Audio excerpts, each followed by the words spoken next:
what you believe is, in Christianity at any rate, far more important than what you do, because one is saved through faith, not by works.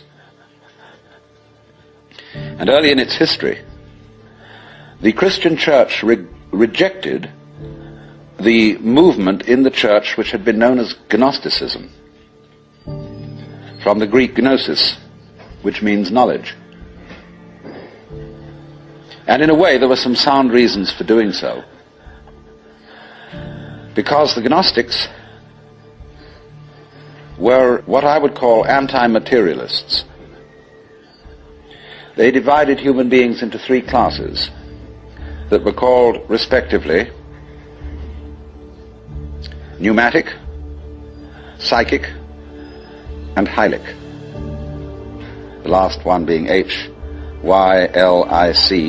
from the Greek hyli, or they would call it now Ili, meaning wood. So the people were spiritual,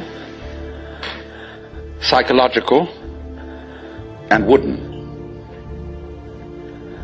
And that is to say, the wooden people were those most absorbed in materiality and most closely identified with their bodies. And Orthodox Christianity rejected this sort of distinction because of the perfectly correct idea that material existence is not inconsistent with spirituality.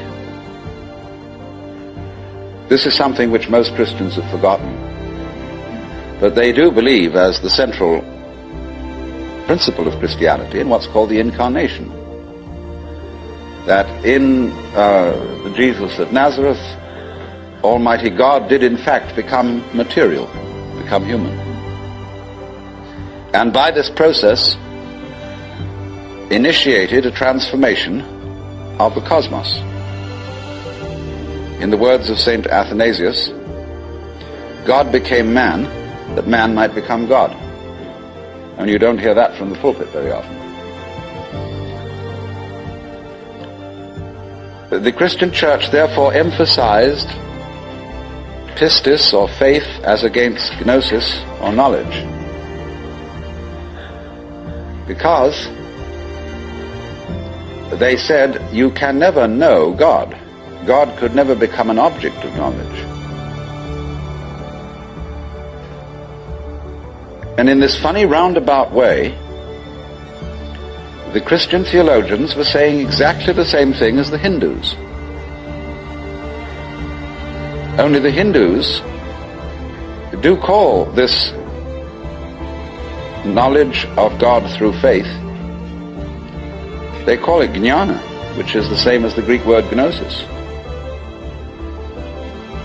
But just to give you a little sidelight on how words get mixed up in their meanings, we now have a class of person called an agnostic. And an agnostic generally means a person who doesn't commit himself to any beliefs about the ultimate nature of things. He just says he doesn't know.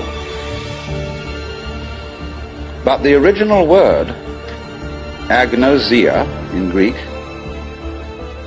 meant a special kind of knowledge. It was called the dark knowledge of God.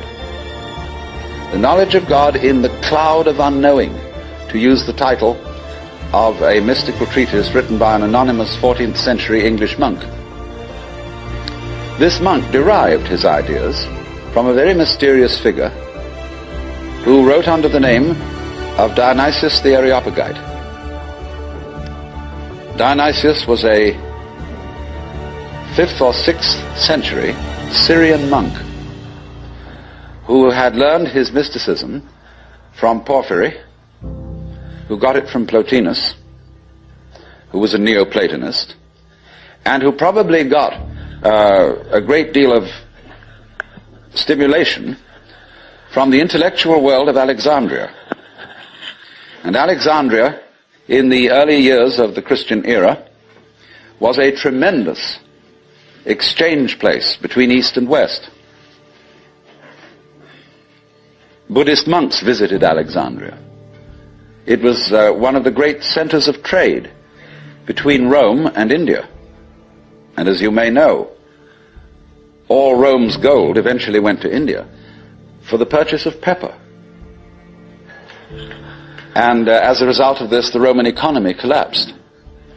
They bought too much luxury from India. India, in exchange, got Roman architecture.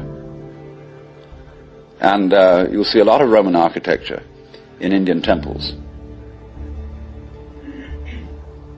But Alexandria was the great center for the Gnostics and for Christian theology.